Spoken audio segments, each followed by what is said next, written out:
Welcome student, diploma civil second year fourth semester, subject RCC. तो RCC में मैंने एक टॉपिक लिया है और जिसको मैं पढ़ाऊंगा, बाकी प्रदीप सर आपको पढ़ा रहे हैं।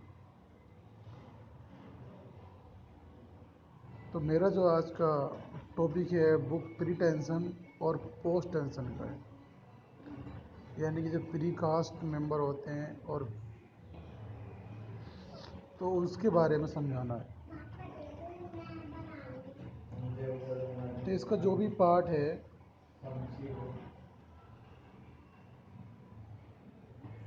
शुरू से वो सर पढ़ा रहे हैं, और बाकी मैंने ये जो यूनिट ली है वो pre cast and post tensioning pre tensioning की है। तो आप इसको समझ लें।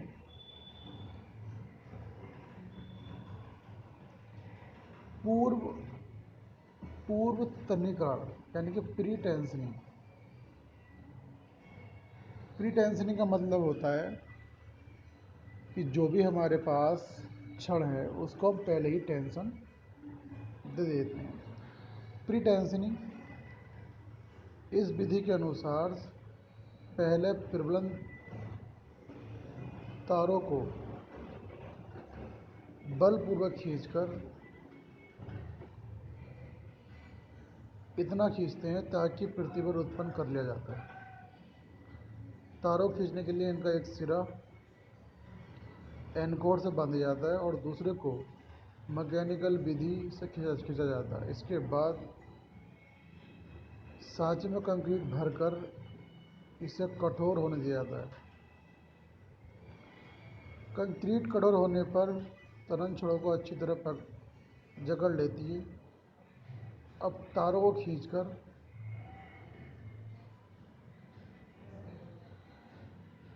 बल से मुक्त कर दिया जाता है और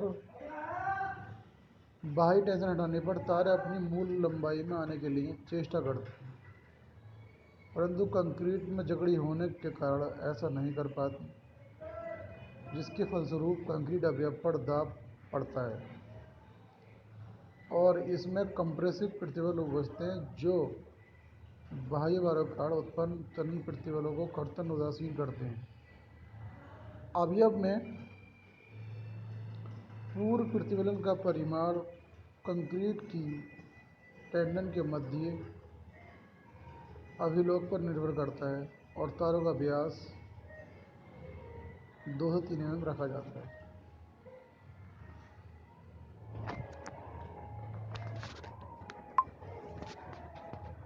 कोई तार हमारे पास है, ये हमारे पास कोई स्टील वायर है, एक हमने एनकोर लगा दी। एनकोर का मतलब होता है कि हमने फिक्स तरीके से इसको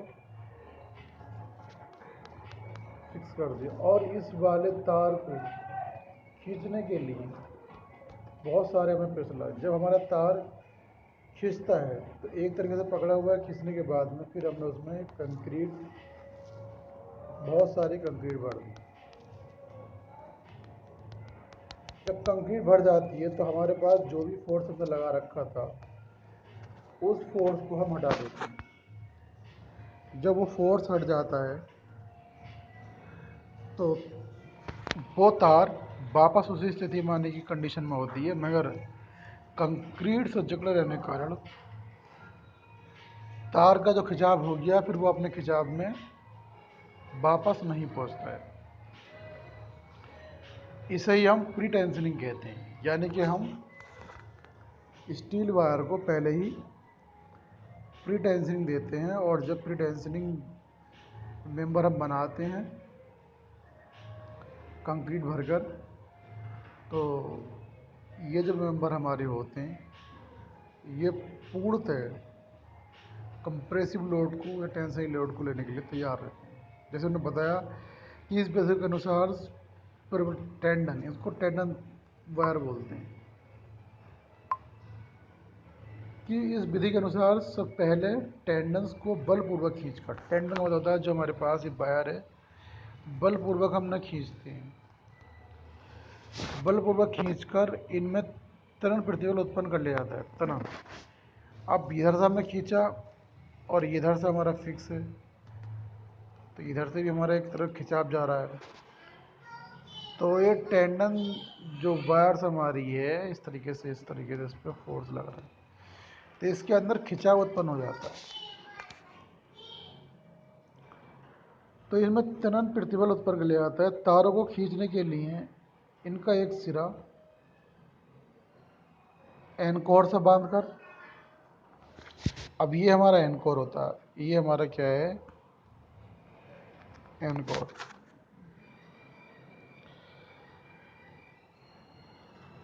एनकोर से बांधा जाता है और कंक्रीट, और दूसरे को यांत्रिक विधि जैक से खींचा जाता है। और दूसरा सिरा जो हमारे पास है ये वाला, इसको हम जैक से खींचते हैं, जैक से खींचा जाता है। इसके बाद सांचे में कंक्रीट भरकर, अब कुछ सांचा है, सपोज कोई सांचा है, इस सांचे में हमने कंक्रीट भरी और ये वायर लगा दी।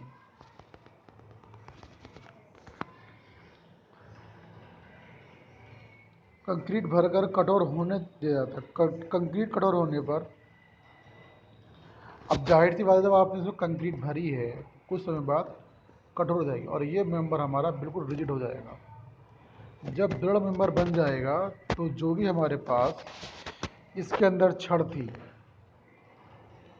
कंक्रीट कठोर होने पर तनन छड़ को अच्छी तरह जकड़ लेती है। अब तारों को बाहरी जैक से मुक्त कर दिया जाता है, और जो हमने जैक लगाया था यहाँ पे उसे जैक से मुक्त कर देते हैं। बाहरी बल हटाने पर तारें अपनी मूल लंबाई में आने के लिए चेष्टा करती हैं। जैसे ही आप बाहरी बल हटाओगे तो जो भी हमारे पास टेंडन वायर थी वो अपनी मूल अवस्था में आने की कोशिश करती है, मगर कंक्रीट में जकड़ी होने के कारण ऐसा नहीं कर पाती। आप जानते हैं कि जब हम कंक्रीट को डाल देंगे तो कंक्रीट जैसे ही जकड़ जाएगी, सेट हो जाएगी, तो फिर वो वायर अपनी मूल अवस्था में नहीं पहुंच पाएगी।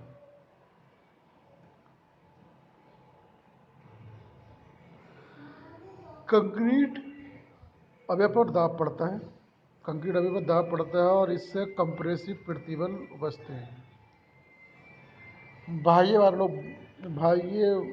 भार और कारण उत्पन्न त्वरण प्रतिबल का कर्तन को उदासीन करते हैं। अवयव में पूर्व प्रतिबलन का परिमाण कंक्रीट के टेंडन्स के मध्य अभिलाग पर निर्भर करता है और तारों का व्यास न्यूनतम 2 से 3 mm रखा जाता है।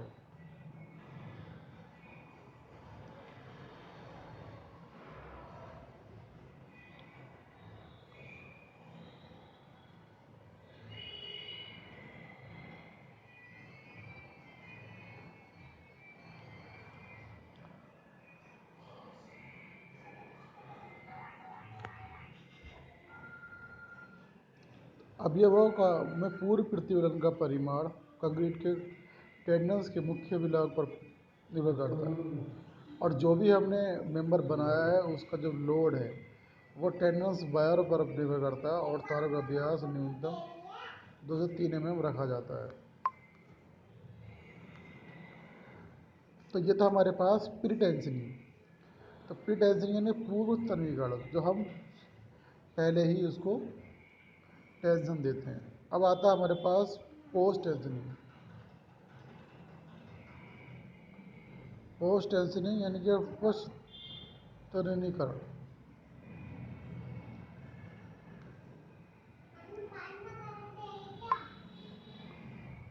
पोस्ट टेंशनिंग इस विधि में कंक्रीट के कठोर हो चुकने के बाद तारों को खींचा जाता है।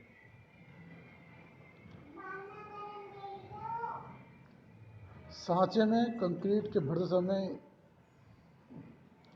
इसमें टेंडन्स के लिए डक्ट्स छोड़े जाते हैं और इस्पात का नम्य खोल या रबड़ की झिल्ली डाल दी जाती है।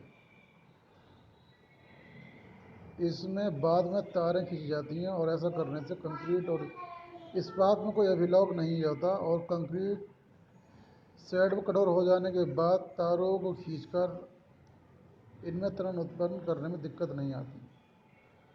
खींच के बाद तार तथा झिल्ली की परिधीय रिक्तियों में सीमेंट या घोल बलपूर्वक भर जाता है ताकि तारों का संरक्षण न हो।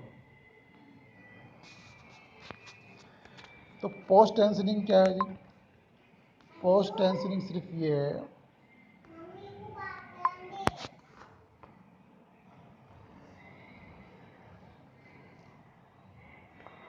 इस विधि में कंक्रीट कठोर हो चुकने के बाद तारों को खींचा जाता है। अब जैसे हमारे पास ये कंक्रीट का ब्लॉक है, कंक्रीट का ब्लॉक मैं बनाकर दिखाता हूँ आपको।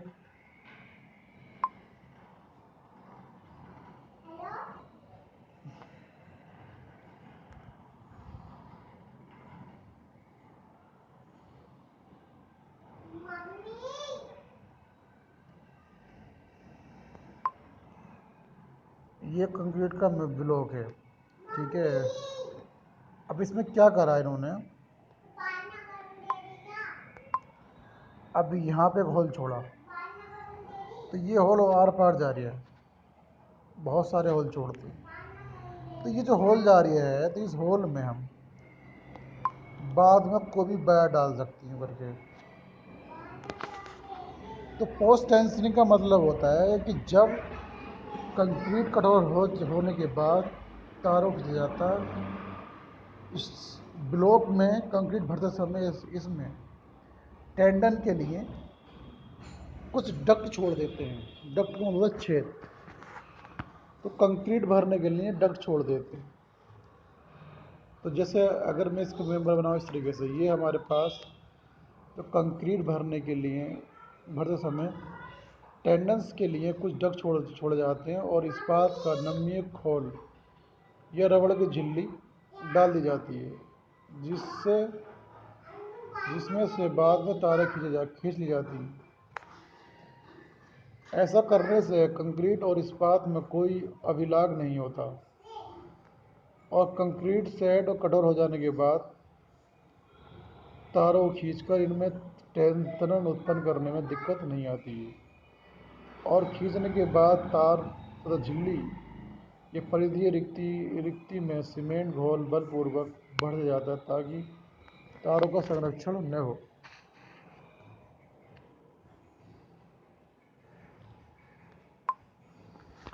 तो ओवरऑल प्री टेंशनिंग क्या है कि जब प्री टेंशन हम किसी ब्लॉक, बहुत सारे ब्रिज में आपने देखा होगा कि बहुत सारे हमारे जो प्री कास्ट मेंबर बने हुए होते हैं, तो पोस्ट टेंशनिंग में उसमें कुछ जगह खाली होती है ताकि हम उसके अंदर स्टील टेंडन वायर डाल सकें और अपने हिसाब से उसका खिंचाव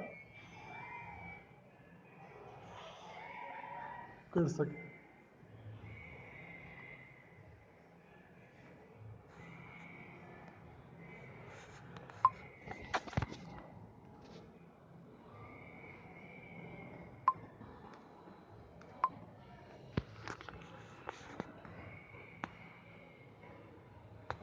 अगर मैं इसका डायग्राम बना कर दिखाऊँ तो इस तरीके से हमारे बहुत सारे इस टाइप से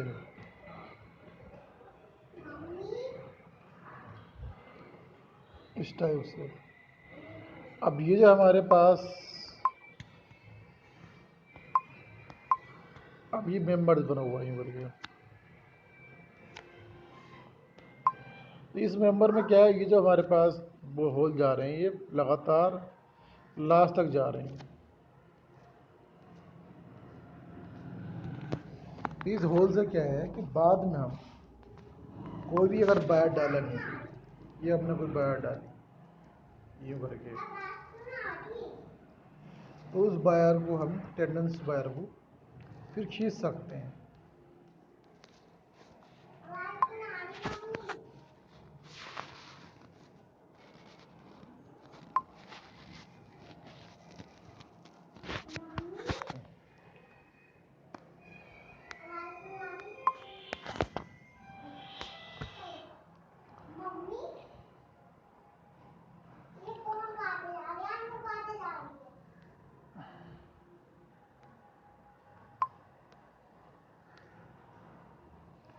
तो पोस्ट टेंशनिंग विधि लंबे पोस्ट टेंशनिंग इसका मतलब है पास तन यानी कि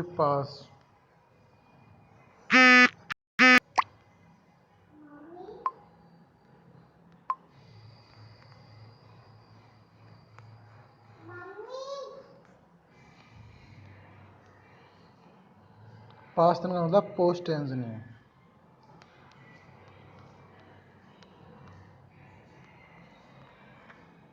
पोस्ट टेंशनिंग पास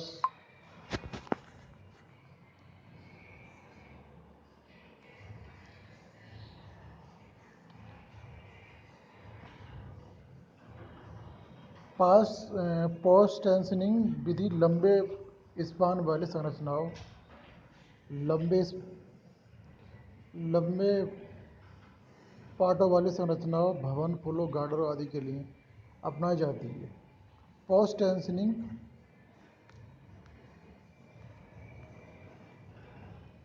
कार्य निर्माण स्थल पर ही संपन्न होता है। पोस्ट टेंशनिंग क्योंकि लंबे और भारी अवयवों को फैक्ट्री से निर्माण तक लाने में और वांछनीय स्थिति में टकराने में दिक्कत आती है। तो कहने का सेंस सिर्फ ये है कि जो हमारे पास पोस्ट टेंशनिंग संरचनाएं हैं वो हम कंस्ट्रक्शन साइट पर ही बनाते हैं ताकि उनको किसी फैक्ट्री से या बहुत बड़ी जगह से यार्ड से कंस्ट्रक्शन साइट पर लाने पर कोई दिक्कत ना हो। प्री-स्ट्रेस अब ये प्री-स्ट्रेस वाला पार्ट था पहले। प्री टेंशनिंग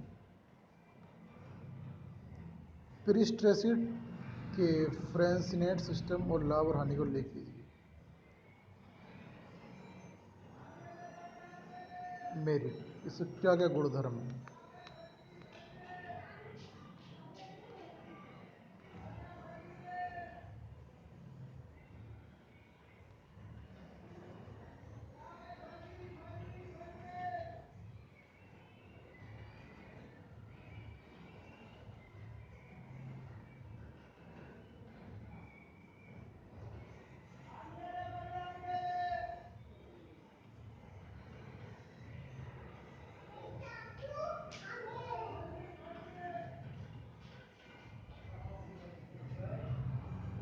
साज्य में कंडों को आसानी पूर्वक लगाया जा सकता है और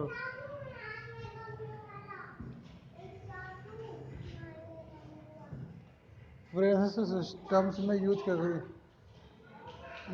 गया एनक्रोज आसान और सरल बनावट होने के कारण काफ़ी अधिक स्वीकार्य होता है और उसे शरीर में हानि कम होती है। कंसर्टिंग वे सेट करने की प्रक्रिया सरल और आसान है। इस सिस्टम में विशेष प्रकार का जैक लगाया जाता है जिससे एक स्ट्रेसिस की प्राप्ति आसानी पूर्व हो जाता है। खंड न्यूनतम माप वाला हल्का होता है। लंबे स्पान और कंपनशील जगहों पर सेक्शन अधिक उपयुक्त होता है। फ्रेसनेट सिस्टम द्वारा प्राप्त खंड में बॉन्ड अभिलॉग अधिक समर्थवान व टिकाऊ होता है। क्रैक आने की संभावना नहीं होती।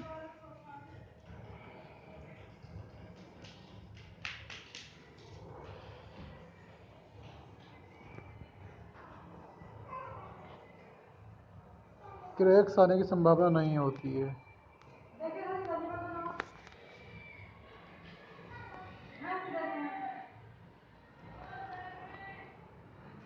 फ्रेसनेट सिस्टम द्वारा खंड में बॉन्ड अभिलॉग अधिक समर्थवान व टिकाऊ होता है।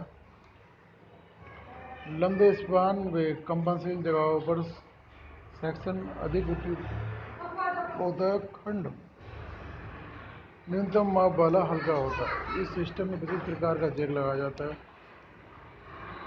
जिससे एक स्वीकार्य स्ट्रेस की प्राप्ति आसानी पूर्वक हो जाती है। सेट करने की प्रक्रिया सरल और आसान।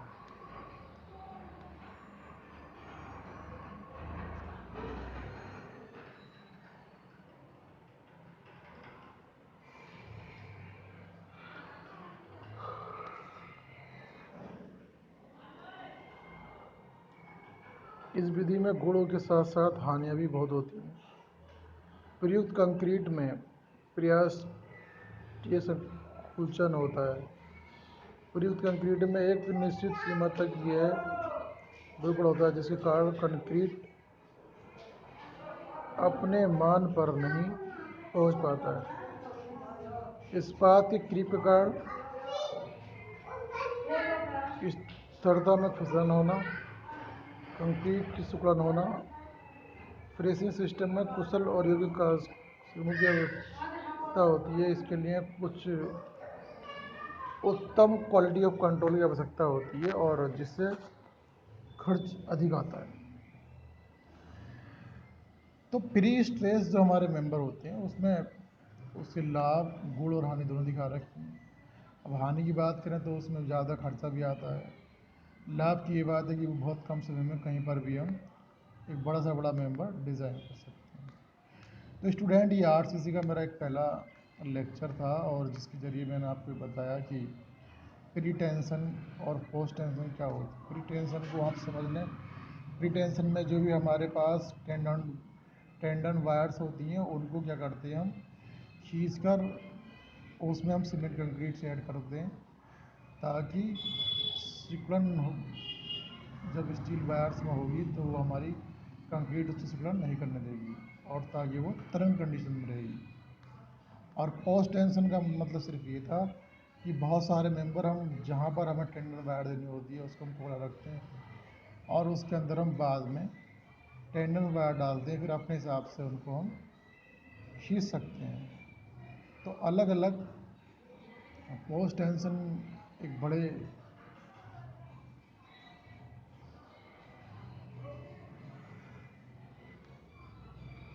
जहाँ पर बड़े मेंबर डिज़ाइन लिए आते हैं तो वहाँ पर हम पोस्ट टेंशन और प्री टेंशन यूज़ करते हैं। तो ये हमारे आरसीसी के मेंबर हैं। जैसे आप सब्जेक्ट पढ़े आरसीसी, तो अभी आपको बहुत कुछ आरसीसी में पढ़ना है। तो जो भी आरसीसी मेंबर बनेंगे तो ये आपके लिए बहुत बड़े पार्ट है कि पोस्ट टेंशन क्या होता है, प्री टेंशन क्या होता है, प्री कास्ट मेंबर क्या होता है और एक होता है हमारा प्री कास्ट जो पहले कास्ट करना होता है और एक ये होता है हमारा प्री कास्ट, एक होता है कंस्ट्रक्शन जो साइड पे होता है उसका